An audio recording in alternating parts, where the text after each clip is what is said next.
Question है number series का। यहाँ पर प्रश्न में नंबर सीरीज दी हुई है, हमें पता लगाना है कि नंबर सीरीज में प्रश्न चिन्ह के स्थान पर कौन सी संख्या आएगी। तो आइए यहाँ पर सबसे पहले हम पैटर्न को समझते हैं और फिर पता लगाते हैं कि यहाँ पर प्रश्न चिन्ह के स्थान पर कौन सी संख्या आएगी।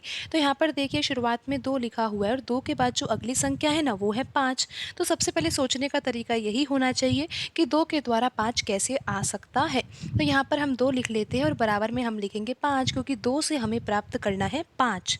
तो यहाँ पर 2 में अगर हम 2 का गुणा कर दे तो 4 आ जाएगा और फिर 4 में अगर 1 जोड़ दिया जाए तो 5 आ जाएगा। तो इस तरह से 5 तो आ सकता है। फिर यहाँ पर देखिए कि 5 के बाद जो अगली संख्या है ना वो क्या है 9।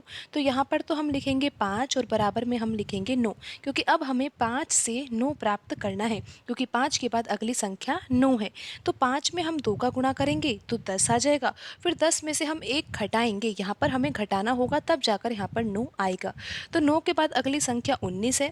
तो यहाँ पर हम 9 लेकर चलेंगे और बराबर में लेकर आना है 19। तो 9 का तो हमें दुगना करना ही होगा, यानी कि 9 में 2 का गुणा तो हम करेंगे ही, जिससे कि 18 आ जाएगा। लेकिन अब हमें 1 जोड़ना होगा तो यहाँ पर 19 आ जाएगा। तो अब आप यहाँ पर पैटर्न तो समझ ही गए होंगे ना कि पैटर्न यहाँ पर कौन सा लग रहा है।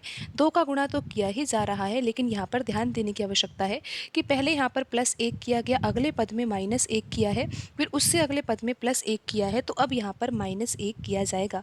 और ये भी पता है कि गुणा तो हमें 2 का ही करना है। तो अब आप देखिए यहाँ पर 19 तक तो हम आ ही गए हैं। 19 के बाद अगली संख्या क्या है 37। तो यहाँ पर हम 19 लिखेंगे और बराबर में लिखेंगे हम यहाँ पर 37। तो हमें 19 में 2 का ही गुणा करना है। पैटर्न के अनुसार गुणा तो 2 का ही करना है, लेकिन यहाँ पर हमें 1 घटाना है।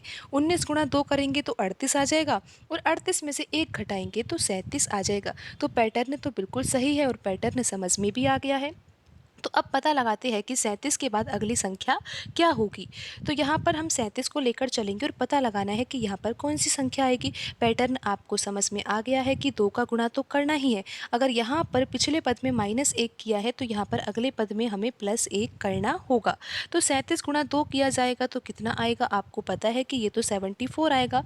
और 74 में अगर 1 जोड़ा जाता है तो कितना आ जाता है 75 आ जाता है। और यहाँ पर ऑप्शन डी में लिखा हुआ है 75। तो यही सही आंसर होगा।